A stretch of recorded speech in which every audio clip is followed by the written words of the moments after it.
Joining us now is New York Democratic Congresswoman Alexandria Ocsasio-Cortez. Congresswoman, thanks for being here. I'm going to show the video again to our viewers who are just tuning in. We started a new hour 10 minutes ago, and then I want to get your reaction.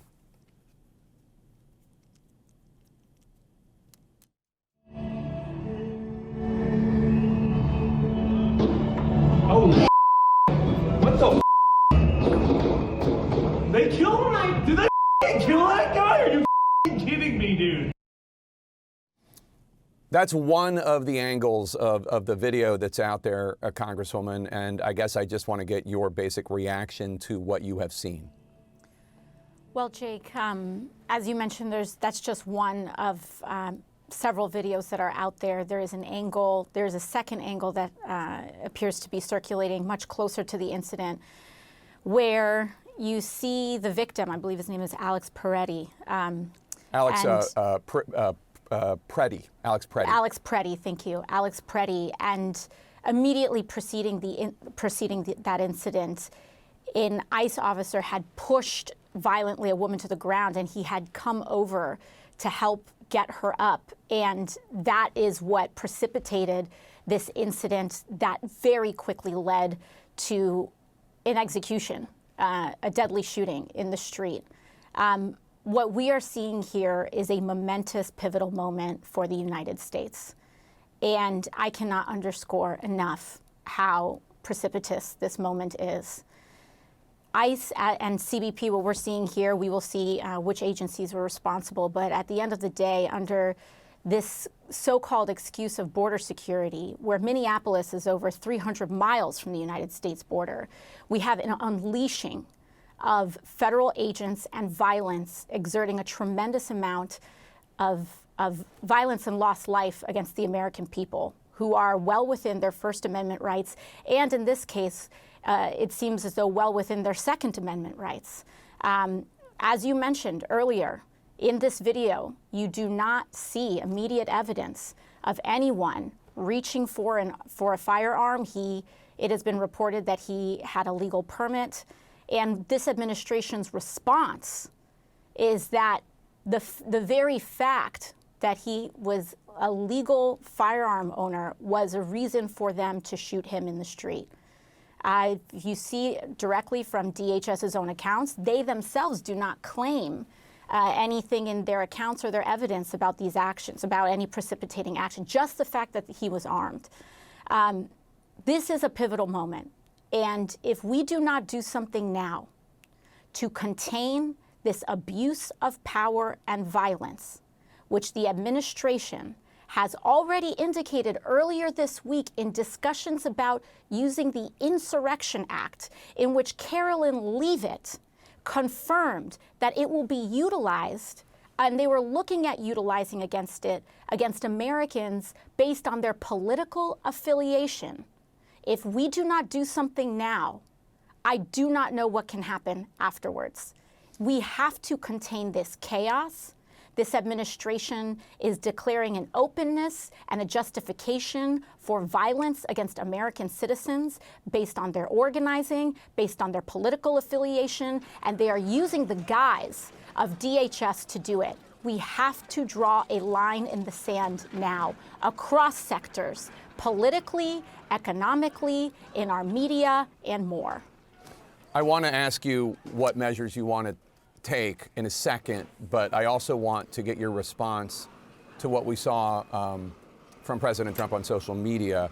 And just to note, we're all obviously, and you'll notice the Congresswoman, you'll notice me, like we're all saying, we don't know exactly what happened, we're waiting for this, but based on X, Y, Z. But that is not what we're hearing from the Trump administration. We've seen people in the Trump administration call the man who was shot, Alex Prettin, a domestic terrorist, saying that he intended to massacre people. President Trump posted on social media, he says, the mayor and the governor are inciting insurrection with their pompous, dangerous, and arrogant rhetoric, unquote.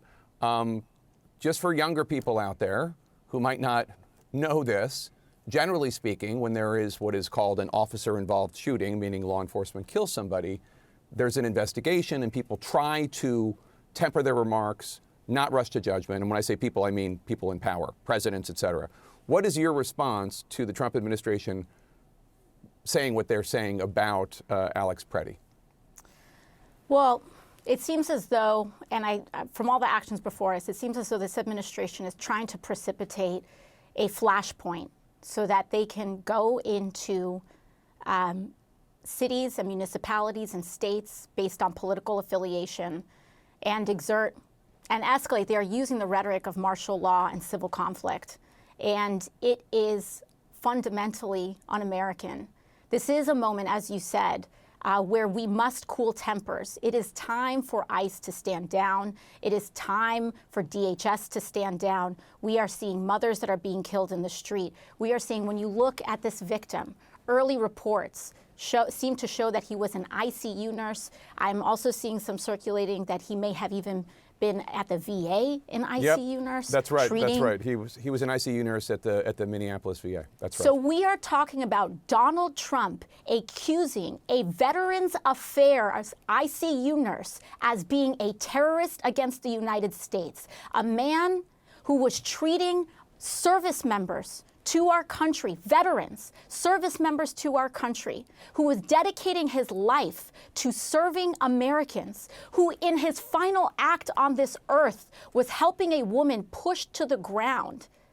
And they are calling him a domestic terrorist in order to defend their gross abuse of power, their absolute breaching of the law, and in order to also precipitate greater conflict.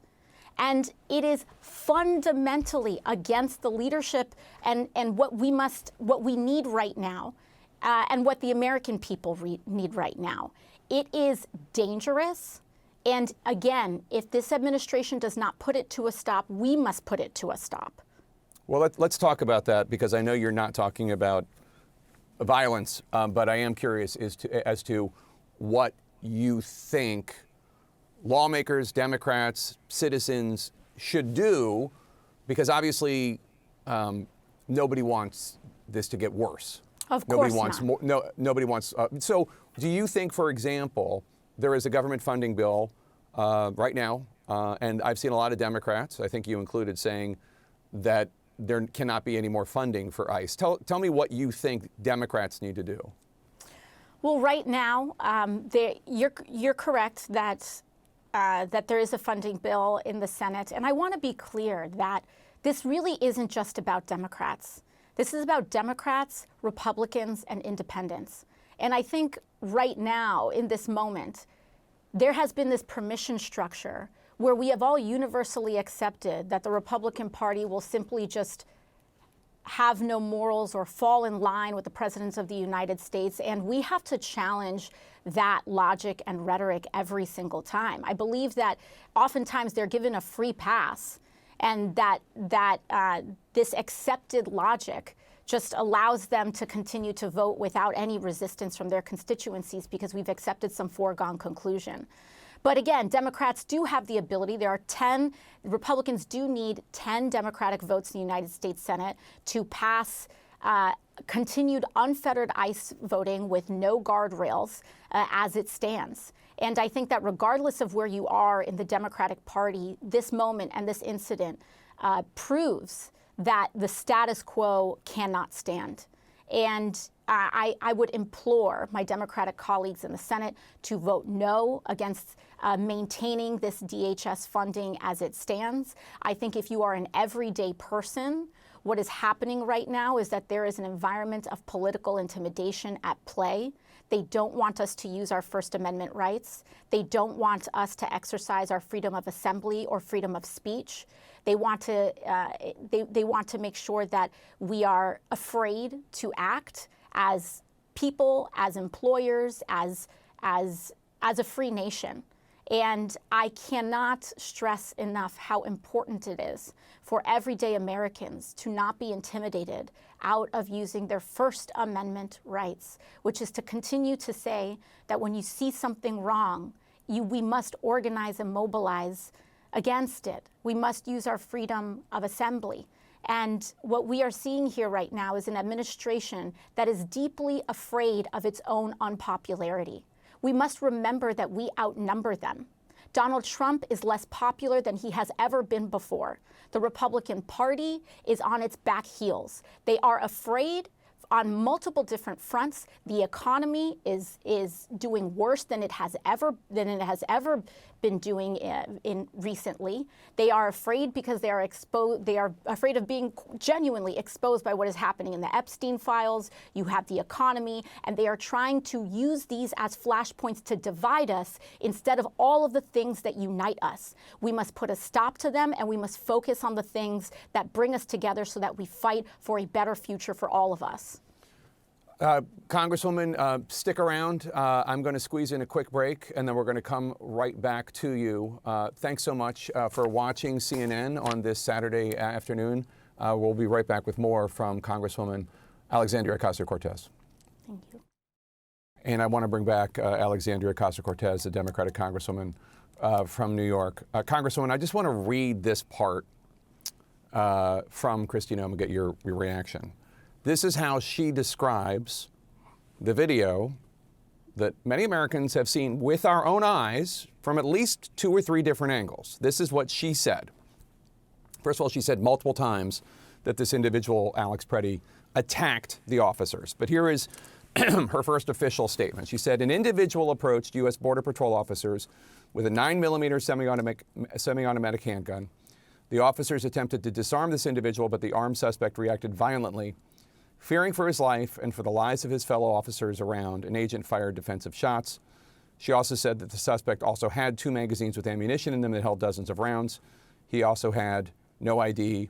This looks like a situation where an individual arrived at the scene to inflict maximum damage. Your reaction?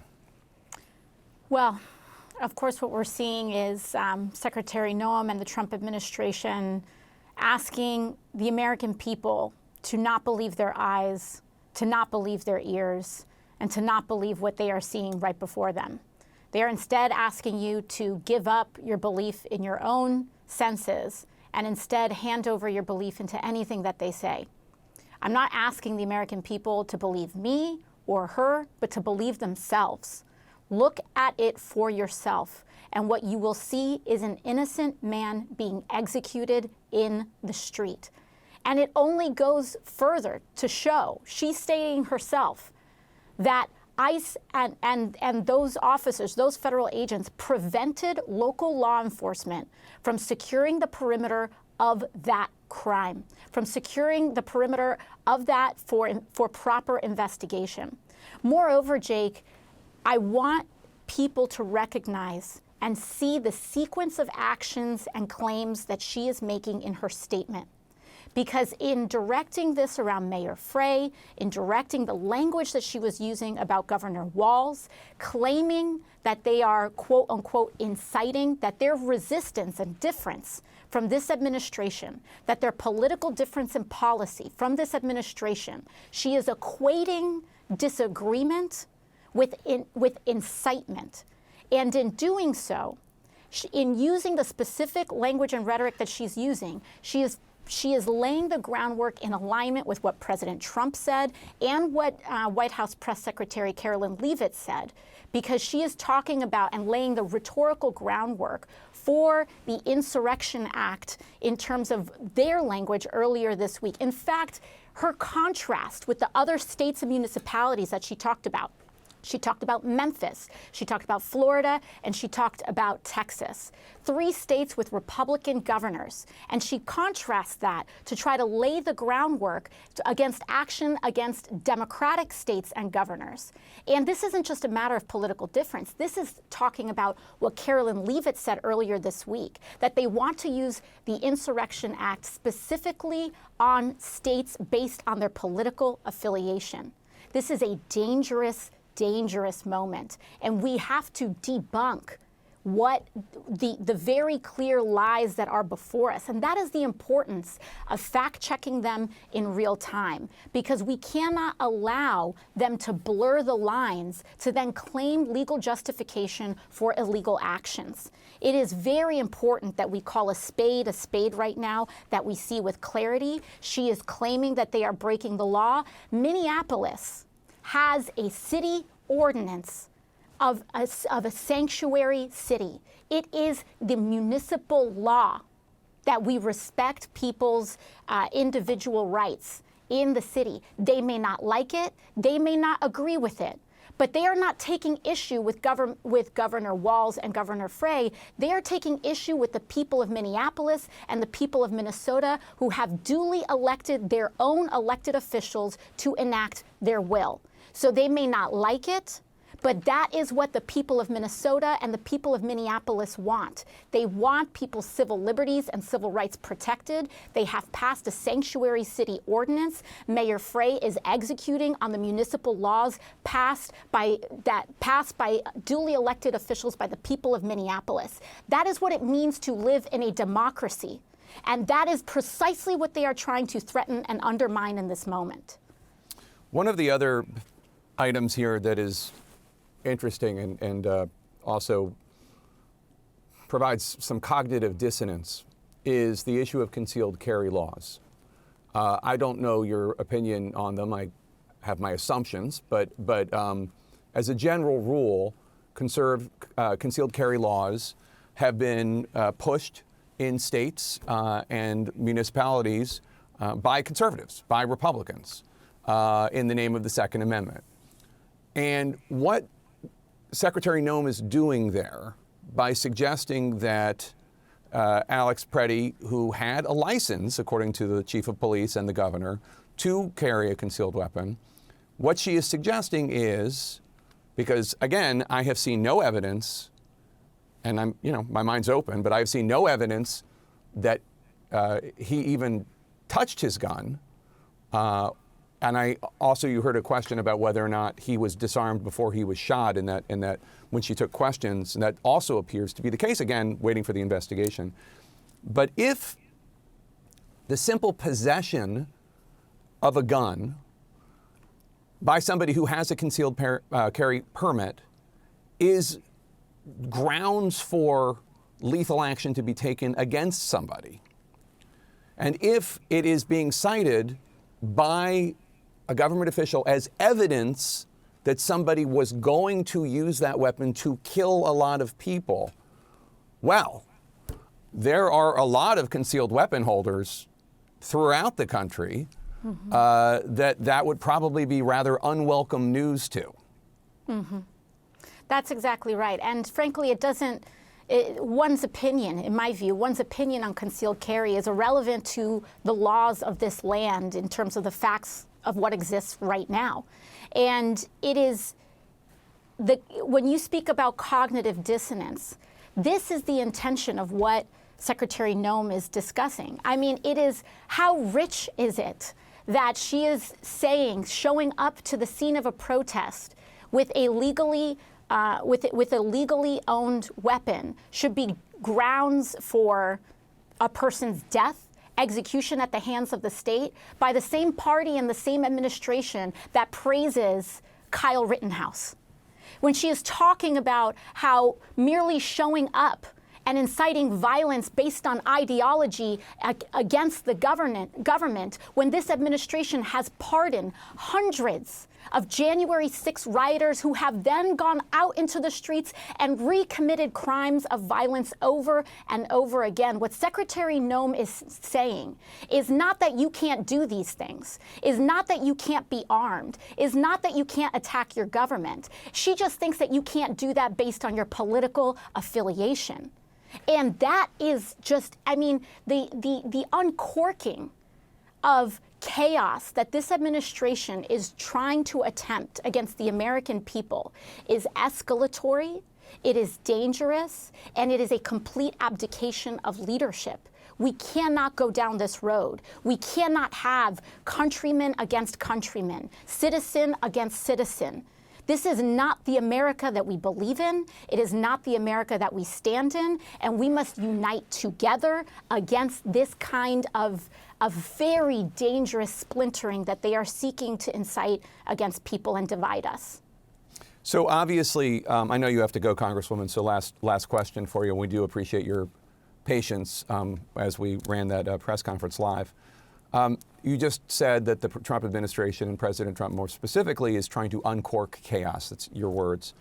Obviously, we hear the Trump administration saying they're doing this because they want to lock up violent criminals, people who are in this country illegally, who are child molesters and rapists, and I'm sure that you don't have any issue with them doing that. But you talk about the chaos that he's trying to uncork and the division he's trying to create. I guess my question for you is, if you think he's doing that, why do you think he's doing that? What do you think is the strategy, if there is one? Because if you can keep people divided, if you can keep the American electorate deeply divided, then you can continue to loot the economy, enrich yourself. You can continue to pass corrupt laws. I mean, it's no mistake here. It's no coincidence here that this explosion in ICE funding is also a complete giveaway to the surveillance tech companies like Palantir and many others that seek to create billion-dollar contracts and enrich themselves off of a surveillance state that attacks the American people more broadly. If you can keep the American people divided, then they can continue on their program and their agenda of funneling billions of dollars in corruption, whether it's offshore accounts, whether it's these crypto coins, whether it's jacking up tariffs and costs on the American people so that the billionaires that funded this administration and Donald Trump himself can get away with lining their own pockets. They want us divided here so that they can swindle us in every other aspect of our lives. They are trying to distract from the fact that prices have exploded, that people's health insurance is being stripped as we speak, $1 trillion out of healthcare to fund this state violence. This is what they are trying to do in dividing us because they know that they are on their back feet. The Trump administration knows that they are failing, that their support is shrinking among the American people, that people are sick of their lives getting worse and worse, and they need to create flashpoints to distract and divide us so that we don't have the power to organize to make our own lives better. That is the agenda, and this is part of a larger class war that they have incited among the 1% of this country, not even the 1%, the 0.0001%. And this is the strategy of a class war, point just like right out of the textbook, to divide us along these lines so that they can continue to erode our quality of life, our care, and continue to have to work longer and longer hours to afford less and less in our lives. Democratic Congresswoman Alexandria Ocasio-Cortez of New York, thank you so much for your time today. We really appreciate it. Of course, thank you.